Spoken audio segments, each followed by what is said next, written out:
Subscribe करें हमारे channel Amor Mathematics को एंड लेटेस्ट वीडियो नोटिफिकेशन के लिए इस बेल आइकन को दबाएं। Hello friends, welcome to Amor Mathematics. Amor Mathematics में आप सबका स्वागत है। गाइज, आज हम डिस्कस करने वाले हैं IBPS RRB 2020। जिस सब्जेक्ट के बारे में आज हम आपसे डिस्कस करने वाले हैं वो सब्जेक्ट है रीजनिंग। जनरली बैंकिंग की जो रीजनिंग होती है वो टफ मानी जाती है कंपेयर टू अदर एग्जाम, क्योंकि रीजनिंग का लेवल जैसे SSC हो गया है या अदर स्टेट के आप जो एग्जाम देते हैं बैंक में ज़्यादा होता है। आज हम जो डिस्कस करने वाले हैं इस तो ग्रामीण बैंक के बारे में डिस्कस करने वाले हैं और रीजनिंग सेक्शन के बारे में बात करने वाले हैं। वैसे तो रीजनिंग के लगभग 25 टॉपिक हैं, जो 4 एग्जाम हमने बताए उन सभी में वो टॉपिक किसी न किसी एग्जाम में आते हैं, किसी में कुछ कम आते हैं, किसी में ज़्यादा आते हैं। टोटल 25 टॉपिक हैं। तो आज हम डिस्कस करेंगे कि आप कैसे जो ग्रामीण बैंक की रीजनिंग है उसमें 40 में 40 लेके आए। इस वीडियो में आपको वो सारी बातें पता चलेंगी जिससे आप अपने टारगेट के बिल्कुल करीब पहुंचेंगे और जो आपका मॉक होगा या जो आपका फाइनल एग्जाम होगा उसमें इस लक्ष्य को हासिल करेंगे। तो चलिए हम देखते हैं गाइस कि आपको कैसे तैयारी करनी चाहिए। आज हम ग्रामीण बैंक के पीओ के रीजनिंग के बारे में बात करने वाले हैं। इसके बाद से एक सेपरेट वीडियो हम लाएंगे क्लर्क की। बहुत सारे लोगों को ऐसा लगता है कि पीओ की और क्लर्क का जो एग्जाम का सिलेबस है वो सेम सेम है, तो क्वेश्चन जो आएंगे वो बिल्कुल सेम सेम आएंगे। ये आप गलत गलत धारणा मत पालना अपने पास। लगभग दोनों का लगभग 70 से 75% सिलेबस सेम है, लेकिन बहुत ऐसे टॉपिक हैं रीजनिंग के जो केवल पीओ में पूछे जाते हैं, क्लर्क में नहीं पूछे जाते हैं। अर्थमेटिक में बहुत ऐसे क्वेश्चन हैं जो आपके क्लर्क में कभी नहीं पूछे जाएंगे, पीओ में पूछे जाएंगे। इसीलिए हमने जो रीजनिंग का सेक्शन लिया है पीओ का अलग लिया है, क्लर्क के लिए अलग लिया है, और जो आपका 70 से 75% आपका सिलेबस कॉमन है वो आप दोनों में पढ़ोगे। जो क्लर्क का आप लोग पेपर दोगे उसके लिए आप अलग से पढ़ोगे। और ऐसा क्यों मैं बता रहा हूं, क्योंकि पीओ में बहुत ऐसी चीजें हैं जो आप लेफ्ट भी करोगे तो आपका काम चल जाएगा, लेकिन क्लर्क में पेपर इतना इजी आता है कि आपको लगभग सभी टॉपिक करके जाने पड़ेंगे। जितने टॉपिक हैं क्लर्क में वो सभी टॉपिक करके जाने पड़ेंगे, इसीलिए क्लर्क की वीडियो हम अलग से लेके आएंगे। आज हम बात कर लेते हैं पीओ का, और ये प्री का है, मेंस का हम इसका सिलेबस अलग से डिस्कस करेंगे। जो आपके जो मेन टॉपिक है इस प्री के लिए, उनमें पहले नंबर पे जो टॉपिक आता है वो टॉपिक आता है इनइक्वालिटी। ठीक है, अब हम डिस्कस कर लेते हैं कि इनइक्वालिटी में जो आरआरबी पीओ है, ये देखो प्री का है। प्री में कितने कितने क्वेश्चन आए थे, एक जगह आप लोग पेन कॉपी लेके बैठ जाना, लिखते रहना। 2019 में 4 क्वेश्चन थे, 18 में 5 क्वेश्चन थे, 17 में 5 क्वेश्चन थे, 16 में 5 क्वेश्चन थे। तो लगातार 4-5 सालों के पेपर अगर देखोगे तो ये एकमात्र ऐसा टॉपिक है जो लगातार हर पेपर में आया है, और आरआरबी पीओ के प्री में इससे हर बार लगभग 5 क्वेश्चन पूछे जाते हैं। तो इस क्वेश्चन, ये जो आपका टॉपिक है इसको सबसे पहले तैयार करना है। ठीक है, इसके बाद से आगे बढ़ते हैं। अगला जो टॉपिक आपको फोकस करना है वो है पजल और सिटिंग अरेंजमेंट। देखो, इसमें भी हम आपको बता दें कि वैसे तो ये दोनों अलग अलग कहने को होते हैं, लेकिन इन दोनों के मिक्स टॉपिक आते हैं। इसमें जो आपके क्वेश्चन बनते हैं वो कहां कहां से होते हैं। एक तो आपको सर्कल वाला क्वेश्चन बनता है कि एक सर्कल होता है, उसके आसपास कभी ऐसे बैठा देते हैं। इसमें भी 3-4 टाइप का क्वेश्चन बनता है। एक टाइप ये बनता है कि सभी लोग या तो अंदर देखेंगे, दूसरा टाइप ये बनता है कि कुछ लोग अंदर देखेंगे, कुछ लोग बाहर बनते हैं। ये होता है कि जो तीसरा टाइप है, कुछ अंदर कुछ बाहर देखते हैं, साथ साथ 1 वेरिएबल होता है, कोई उनका प्रोफेशन दे देगा। और सबसे इसका टफेस्ट पोर्शन होता है कि अंदर बाहर के साथ साथ 1 वेरिएबल यहाँ रहता है और यहाँ पे 2 वेरिएबल होता है। ठीक है, तो आपके जो पीओ के एग्जाम आप देखोगे, प्री में मोस्टली इन दोनों से क्वेश्चन आते हैं। मेंस में मैक्सिमम हो सकता है कि इससे क्वेश्चन आए, मैक्सिमम इससे क्वेश्चन आते हैं, कभी कभी इससे भी क्वेश्चन पूछे जाते हैं। इस दो से पीओ में इससे कम क्वेश्चन आते हैं जो 2 वेरिएबल वाले होते हैं। ठीक है, खासकर आरआरबी में, बाकी पीओ में आते हैं। तो आपको जो इसमें टॉपिक अलग से पढ़ने हैं वो पढ़ने हैं सर्कल, सर्कल के साथ यही सेम स्क्वायर होता है।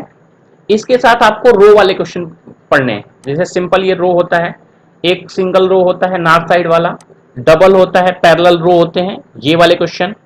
उसके अलावा रो के अलावा आपको जो टॉपिक इनमें पढ़ने हैं वो है बर्थडे वाले क्वेश्चन, ठीक है, बर्थडे वाले क्वेश्चन। उसके बाद से बॉक्स वाले क्वेश्चन, और बॉक्स के बाद से आपको लास्ट में पढ़ना है फ्लोर वाले क्वेश्चन, ठीक है। तो ये आपके टॉपिक हैं, सर्कल और ये स्क्वायर एक हो गया, रो वाले हो गए, बर्थडे का हो गया, फ्लोर का हो गया। तो इनको हम एक जगह आपको बता देते हैं कितने कितने क्वेश्चन कहां कहां से आए थे। सर्कल का हम ले लेते हैं, ठीक है। दूसरा जो आपका टॉपिक है वो है रो का, कि नॉर्थ और साउथ ये वाला। तीसरा आपका है बर्थडे का, ठीक है। चौथा आपका टॉपिक जो आता है वो आता है आपका बॉक्स का, और पांचवा जो टॉपिक इसमें सबसे ज्यादा पूछा गया है वो आपका आया है फ्लोर का, ठीक है। ये 4 टॉपिक हैं। इनका देखो कि इसमें क्या क्या आते हैं। सर्कल से 2019 में क्वेश्चन आया था 3 क्वेश्चन, 2018 में एक भी क्वेश्चन नहीं आया था, 2017 में इससे 5 क्वेश्चन आए थे, और 2016 की बात करें तो इससे 5 क्वेश्चन आए थे। तो पजल में भी जो सर्कल और स्क्वायर वाला है मोस्ट इंपोर्टेंट है आपका। रो वाले क्वेश्चन में देखो 6 क्वेश्चन आए थे आपके 16 में। ये एक काम और कर लेना, जो पहला हम लिखेंगे ये 2019 के हैं, ये 2018 के हैं, ये 2017 के हैं, ये 2016 के हैं। इतना डिटेल में आपको कोई नहीं बताएगा कि आप इस तरीके से पढ़ो। रो वाले क्वेश्चन जो है गाइस आपके कितने आए थे, 6 क्वेश्चन जो आपके आए थे 2019, पहला 2019 का है। ऐसे कर लेना, ऐसे 4 सबके बना लो, 1 2 3 4, इसके भी 4 बना लो। पहला 19 का होगा, जो नहीं आएगा उसमें हम क्रॉस करते जाएंगे। तो देखते जाते हैं सबसे पहले कि किसमें किसमें क्वेश्चन आए थे। जो रो वाला है उसमें 10 क्वेश्चन आए थे 18 वाले में, ठीक है। 17 वाले में 5 क्वेश्चन आए थे रो वाले से, और इसमें कोई क्वेश्चन नहीं आया था, ठीक है। 16 में कोई भी क्वेश्चन नहीं आता। बर्थडे वाले में 19 में क्वेश्चन पूछा गया है 5 क्वेश्चन, 18 में नहीं आया था, फिर 17 में आया था, 16 में नहीं आया था, ठीक है। इस तरीके से आता है। बॉक्स वाले क्वेश्चन 19 में आया था, 18 में नहीं आया था, 17 में आया था, इसमें नहीं आया था। फ्लोर वाले क्वेश्चन 3 क्वेश्चन पहले आए थे, फिर आपके नहीं आए थे, नहीं आए थे, फिर 5 क्वेश्चन आए थे, ठीक है। तो ये एक टारगेट अगर देखोगे तो टोटल सीटिंग अरेंजमेंट और पजल से कितने क्वेश्चन बनते हैं, लगभग 19 से लेके 22 क्वेश्चन आपके बनते हैं एक सिंगल टॉपिक से, ठीक है। ये काफी बड़ा भी है, लेकिन इसके बिना आप पीओ की रीजनिंग में अच्छे स्कोर नहीं कर पाएंगे, ना ही आपका सिलेक्शन होगा।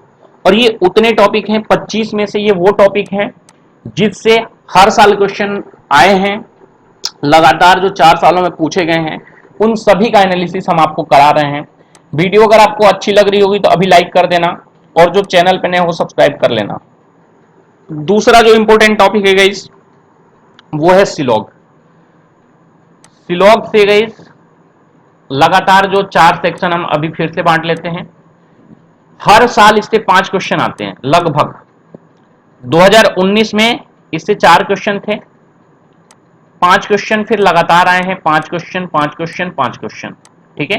तो जो दूसरा इंपॉर्टेंट, तीसरा इंपॉर्टेंट, पहला इंपॉर्टेंट टॉपिक है इनइक्वलिटी, दूसरा में इन दोनों को लेना, तीसरा इंपॉर्टेंट टॉपिक है सिलोगिज्म। इसमें आपके हर साल 5 क्वेश्चन आते हैं, 19 18 17 16, ठीक है।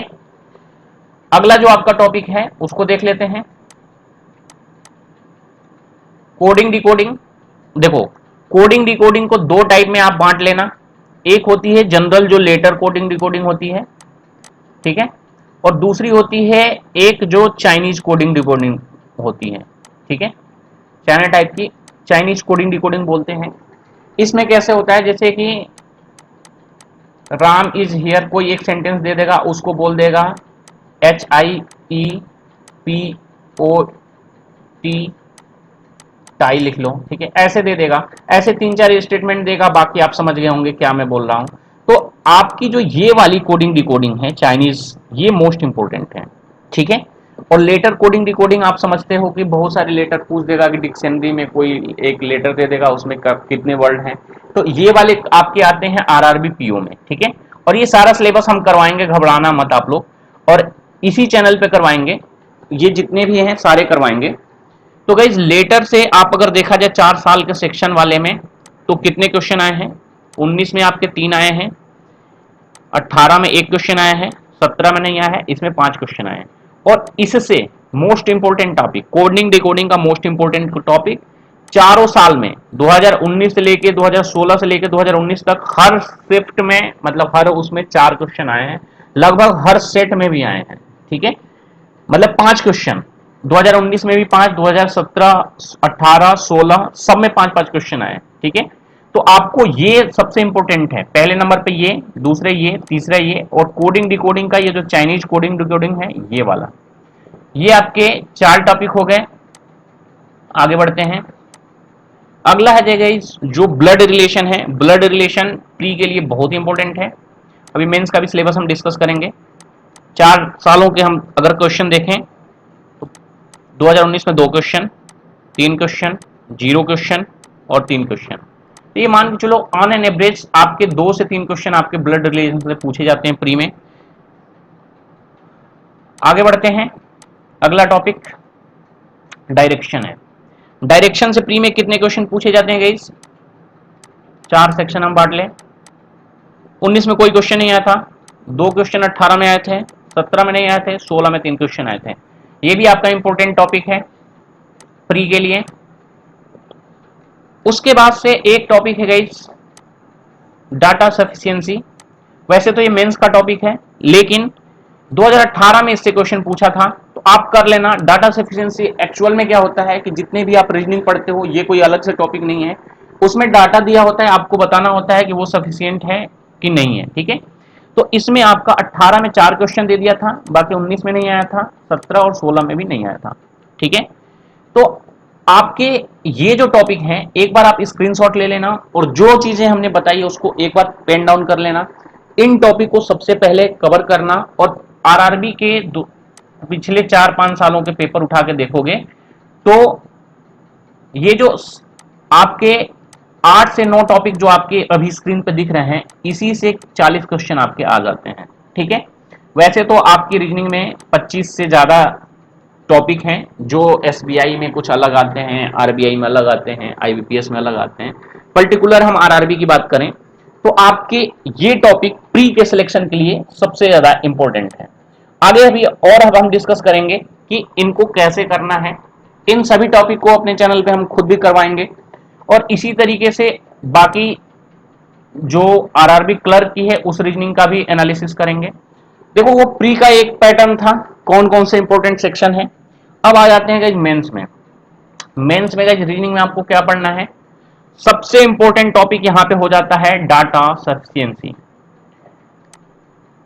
क्यों?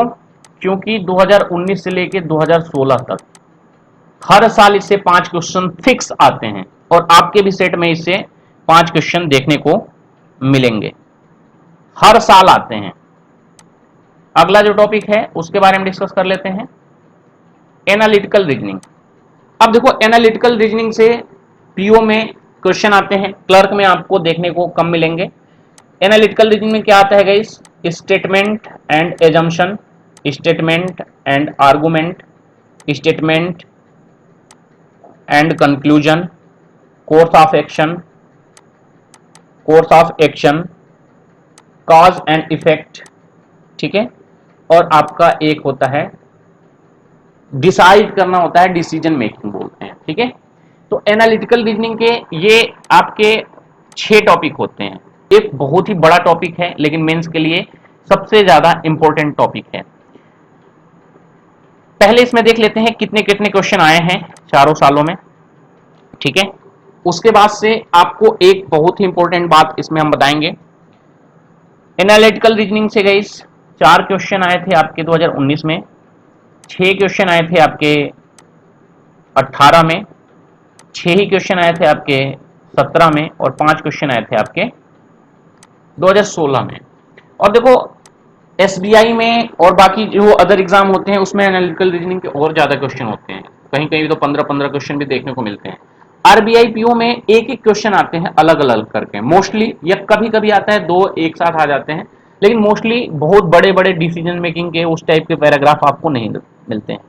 एक आप सभी को सजेशन है गाइस कि एनालिटिकल रीजनिंग या रीजनिंग के ऐसे जितने भी टॉपिक हैं जो जिसमें लैंग्वेज बहुत ज्यादा आती है, अगर आप इंग्लिश में पेपर देते हैं या हिंदी में देते हैं, ठीक है, ऐसे बहुत सारे बच्चे होंगे जो इंग्लिश में पढ़ते हैं और हिंदी चूज किए होंगे, हिंदी भी उनको पढ़ने आता है।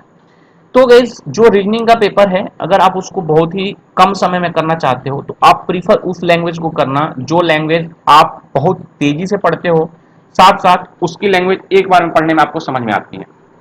अगर आप हिंदी पढ़े हो तो आप हिंदी में कंफर्टेबल हो तो हिंदी में इन क्वेश्चन को पढ़ना और हिंदी में ही समझ के सॉल्व करने की कोशिश करना, इससे आपके बहुत सारे टाइम बचेंगे और उसका यूटिलाइज आप अदर सेक्शन में कर सकते हो। ठीक है, आगे देखते हैं। दूसरा टॉपिक हो गया, पहला डाटा सफिशिएंसी, दूसरा है analytical reasoning. Most important topic आपको अभी डिस्कस कर रहे हैं। वीडियो अगर आपको पसंद आ रही हो तो लाइक कर देना और अपने दोस्तों तक इसको शेयर कर देना। देखो पजल के भी सेम क्वेश्चन आते हैं गाइस, पजल हमने आपको बहुत ही डीप में डिस्कस किया था, ठीक है। अब देखो पजल में भी जो आपके 4 सेक्शन थे उसमें सबसे इंपॉर्टेंट आपका होता है रो। रो जो होता है पैरेलल नॉर्थ वाला, इसका अगर आपको 4 का कंबाइन करके देखोगे तो 2019 में अकेले इससे 9 क्वेश्चन आए थे, 2018 में इससे 10 क्वेश्चन आए थे, बाकी में 5-5 क्वेश्चन आए थे, ठीक है। तो सबसे इंपॉर्टेंट पजल में भी यही है। सर्कुलर कम पूछा गया है, केवल आपका सर्कुलर 2017 में पूछा गया था 5 क्वेश्चन। इसके अलावा बर्थडे का क्वेश्चन 5 क्वेश्चन हर साल आ रहे हैं, 19 में अभी आए थे, 18 में भी आए थे, 17 में भी आए थे, 16 में नहीं आया था बर्थडे वाले क्वेश्चन। इसके अलावा बॉक्स वाले क्वेश्चन आपके 2019 में आया था और 2016 में आया था, 2019 और 2016 में आया था। और फ्लोर वाले क्वेश्चन हर साल आ रहे हैं। 2019 में ये नहीं पूछा था, लेकिन 18 में 5 क्वेश्चन, 17 में 5 क्वेश्चन, 16 में 5 क्वेश्चन। तो जो आपके मेंस के लिए सबसे ज्यादा क्वेश्चन जो आ रहे हैं, सबसे इंपॉर्टेंट ये है 10 क्वेश्चन 2 सेट आपके आ ही रहे हैं। उसके बाद साथ साथ आप बर्थडे का और इसका, ठीक है। तो वैसे पजल और सीटिंग अरेंजमेंट में बहुत सारे टाइप बनते हैं, लेकिन ये जो हम 5-6 आपको बोल रहे हैं जो करंट में इस समय आ रहे हैं, इनको आपको करना है। अपने चैनल पे भी हम कराएंगे, घबराना मत, इस चैनल पे भी आपको एक एक टाइप का करवाएंगे रीजनिंग का। उसके बाद से जो अगला टॉपिक है गाइस वो है डायरेक्शन। डायरेक्शन का जो मेंस में रोल होता है गाइस, डायरेक्शन का अगर हम 4 सेक्शन बांट लें तो 2019 में डायरेक्शन से एक भी क्वेश्चन नहीं आया था, उसके पहले 3 क्वेश्चन आया था, 2017 में सबसे ज्यादा क्वेश्चन आया था 4 क्वेश्चन, 2016 में 1 question. Direction most important topic है आपका। फिर अगला टॉपिक देख लेते हैं, इनपुट आउटपुट। इनपुट मशीन बोलते हैं गाइस, ये केवल मेंस में आता है। ये टॉपिक जो है ये आपका मेंस का टॉपिक है, तो ये आपको मेंस में पढ़ना है, ये भी आपका मेंस का टॉपिक है। बहुत सारे लोग क्या करते हैं प्री से ही पढ़ना स्टार्ट कर देते हैं, चलो कोई नहीं, वो अच्छी बात है, आप शुरू से पढ़ते रहें, लेकिन जो प्री वाले टॉपिक हैं अगर आप कवर कर लें तभी इन टॉपिक को टच करें अभी, क्योंकि प्री में ये आपसे नहीं पूछे जाएंगे। 4 सेक्शन बांट लेते हैं। 2019 में मशीन इनपुट तो नहीं आया था, 18 में 5 क्वेश्चन, 17 में 5 क्वेश्चन, इसमें नहीं आया था, और ये मेंस का टॉपिक है गाइस। तो आप अभी थोड़े दिन रुक के भी, जब आपके प्री वाले टॉपिक जो हमने बताए हैं, ये सारे मोस्ट इंपोर्टेंट टॉपिक हैं, काफी मेहनत के बाद इनको निकाला गया है आपके लिए। तो आपको ये करना है कि वीडियो को लाइक और शेयर में कोई कमी नहीं रखना है। अगला टॉपिक है कोडिंग डिकोडिंग, ठीक है। और कोडिंग डिकोडिंग में गाइस आपकी, अब देखो एक चीज और भी बता दें, जो मेंस में कोडिंग डिकोडिंग आती है उसमें चाइनीज कोडिंग डिकोडिंग कम आती है, कई साल तो आई ही नहीं है। 2019 में 2 क्वेश्चन दे दिया था, उसके पहले ना 2018 में था, ना 17 में था, ना 16 में था। लेकिन जो अदर कोडिंग है, लेटर कोडिंग या अदर की जो कोडिंग है, कोडिंग डिकोडिंग में जो लेटर कोडिंग डिकोडिंग है या अदर कोडिंग डिकोडिंग है, उससे क्वेश्चन आपके मेंस में बनते हैं। कितने क्वेश्चन बनते हैं गाइस? 2019 में 3 क्वेश्चन थे, 18 में 2 क्वेश्चन थे, 17 में एक भी क्वेश्चन नहीं था और 2016 में 3 क्वेश्चन थे। आपको कोडिंग डिकोडिंग में जो अदर कोडिंग है, जैसे कि डिक्शनरी वाला हो गया, या कभी ये हो सकता है कि वोवेल में एक जोड़ दो, कॉन्सोनेंट में एक घटा दो, वो वाला क्वेश्चन आप समझ गए होंगे। अभी जब हम कराएंगे अपने चैनल से तो आपको और भी अच्छे से समझ में आएगा। अगला जो टॉपिक है गाइस वो है सिलॉग। देखो मेंस में जो है सिलॉग आता है, वो कौन सा है सिलॉग का? 3 क्वेश्चन आपके 19 में आए थे, 18 में कोई नहीं आया था, 17 में कोई नहीं आया था, 5 क्वेश्चन आपके 16 में आए थे। अब इसके बाद से जो अगला टॉपिक है मेंस के लिए जो इंपॉर्टेंट टॉपिक है वो है आपका इनइक्वलिटी। देखो इनइक्वलिटी प्री में हर सेट में आता है लेकिन मेंस में नहीं आता है, क्योंकि उसमें 2-3 ये जो टॉपिक जुड़ते हैं, इनपुट मशीन, एनालिटिकल रीजनिंग, तो इसकी वजह से कुछ टॉपिक बढ़ जाते हैं। डाटा सफिशिएंसी सबसे इंपॉर्टेंट टॉपिक हो जाता है, जैसे इनइक्वलिटी आपका प्री में था, ठीक है। ये तो दोनों के लिए इंपॉर्टेंट है। तो गाइस इनइक्वलिटी का जो है, इनइक्वलिटी का केवल आपका 2019 में क्वेश्चन पूछा था 3 ठो, उसके बाद से किसी भी साल में आपका पिछले 3-4 सालों में आपका इनइक्वलिटी से क्वेश्चन नहीं आया था। तो आपको करना क्या है कि सबसे पहले तो आपको 40 में 40 लाना है। तो जो जो टॉपिक हमने बताए हैं उनको सबसे पहले आपको पढ़ना है। अपने चैनल पे हम खुद भी पढ़ाने वाले हैं एक एक टॉपिक, और इसी क्रम में पढ़ाएंगे। जो क्वेश्चन बिल्कुल श्योर शॉर्ट आने हैं, लगातार 5 साल से 6 साल से लगातार आ रहे हैं, उन क्वेश्चन को सबसे पहले करेंगे। उनके जितने पैटर्न बदल रहे हैं उनको सबसे पहले करेंगे। अगर आपको रीजनिंग में मास्टर होना है तो आपको 3 चीजों से बचना है। सबसे पहली चीज गाइस, रीजनिंग में जो सबसे पहली चीज से आपको बचना है वो है कि हम पहले आपका सिलेबस खत्म करेंगे, उसके बाद से हम मॉक देंगे, ठीक है। तो आपका सिलेक्शन के लिए गाइस मॉक बहुत जरूरी है।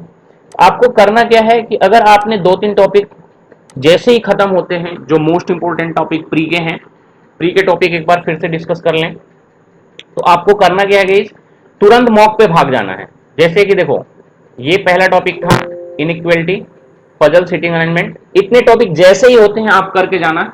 जितने भी सेट अगर मिलेंगे और अगर उन्होंने पीओ के पैटर्न पे ही बनाया होगा तो आपके लगभग कितने हो जाएंगे, 5, 5, 10, 15, लगभग आप 30 प्लस क्वेश्चन आप रीजनिंग में केवल इन 4 सेक्शन से करने लगोगे। हालांकि कुछ इसमें बहुत ही बड़े चैप्टर हैं। अपने चैनल पे हम खुद भी कराएंगे, लेटेस्ट पैटर्न पे कराएंगे। आपको कहां कहां से बचना है वो चीजें हम बता दें। सबसे पहली बात यह है गाइस कि जितने टाइप बताए हैं एक पेपर पे एक जगह आप लोग पेन डाउन कर लेना, और सबसे पहले इनको आप कवर करो। बाकी हम अपने चैनल पे रीजनिंग की लाइव क्लास बहुत ही जल्द लगाने वाले हैं, उसकी वीडियो आप देखना। उसके बाद से आप कोई भी सेट उठा लेना, आपके कोई भी क्वेश्चन जो होंगे वो रुकेंगे नहीं। जो बैंक की रीजनिंग होती है गाइस, इसमें कुछ टॉपिक ऐसे हैं जो आपके डिमांड क्या करते हैं, आपकी रीडिंग हैबिट को डिमांड करते हैं कि आप कितना जल्दी उन क्वेश्चन को पढ़ते हैं और उनको समझ सकते हैं। तो आपको जो भी लैंग्वेज आती है, इंग्लिश आती है तो इंग्लिश में, हिंदी आती है तो हिंदी में, उनको जल्द से जल्द पढ़ना आपको आना चाहिए। अगर इंग्लिश में आप कंफर्टेबल हैं कि एक बार पढ़ के सब कुछ आप निकाल सकते हैं तो इंग्लिश में ही ये सब सॉल्व करना, और हिंदी में कंफर्टेबल है तो हिंदी में सॉल्व करना, ठीक है। एक बार आप सभी लोग इनको पेन डाउन कर लेना, और इन टॉपिक को आप लोगों को क्या करना है कि सबसे पहले पढ़ना है और उसके बाद से तुरंत मॉक पे चले जाना है, ठीक है। अभी 5 या 6 दिन में हम आपको बताएंगे कि कौन सा आपको मॉक टेस्ट लगाना है, ठीक है, क्योंकि मॉक का बहुत ही इंपॉर्टेंट रोल होता है इसमें। गाइस आप पैसा मत देखना कि कितने, कुछ कुछ मॉक टेस्ट हैं जो काफी महंगे हैं, कुछ सस्ते हैं। आपको सिर्फ करना क्या है कि यहां से थ्योरी पढ़ लेना, बाकी मॉक लगा लेना, वो आपके सिलेक्शन के लिए जरूरी है। और बहुत जो टेस्ट सीरीज हैं जहां पे एनालिसिस आपको आती है वो आपको करना बेहद जरूरी है। अगर अगर आप इतनी सारी चीजें कर लेते हो तो आपको पीओ बनने से कोई नहीं रोक पाएगा, ठीक है। तो आपको जितने भी टॉपिक इंपॉर्टेंट थे गाइस वो सारे हमने बता दिए। चलो इस वीडियो में इतना ही, ये वीडियो लंबा हो गया है। जो लोग भी गाइस अपने चैनल पे नए हैं, चैनल को सब्सक्राइब कर लेना। बहुत ही जल्द जिस तरीके से हमने आपकी पीओ की रणनीति बताई थी, वैसे ही आपको क्लर्क के लिए या असिस्टेंट के लिए पूरी डिटेल में वीडियो लाएंगे। ऐसे ही क्वांट का लाएंगे, पीओ का, फिर क्लर्क का, अलग अलग लाएंगे। आपको करना क्या है कि सभी को आपको एक जगह अपने कॉपी में नोट करना है और सबसे पहले इन टॉपिक को कवर करना है। अपने चैनल पे भी हम इसी तरीके से खत्म कराएंगे। और जितने भी लोग हो गए, इस चैनल को सब्सक्राइब कर लेना और वीडियो पसंद आए तो बिना लाइक किए मत जाना और ज्यादा से ज्यादा लोगों तक इस वीडियो को शेयर करना, ठीक है। और एक चीज और भी बता दें कि आप जो है प्री और मेंस की तैयारी एक ही साथ करना।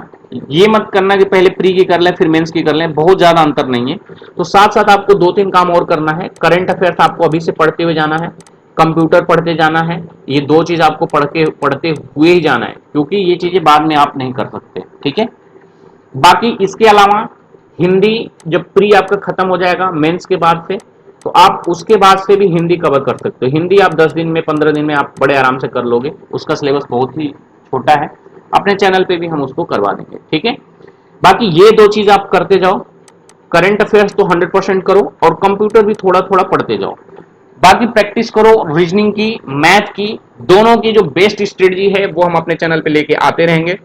आज हमने पीओ की रीजनिंग का डिस्कस किया, इसके बाद हम क्लर्क का लेके आएंगे।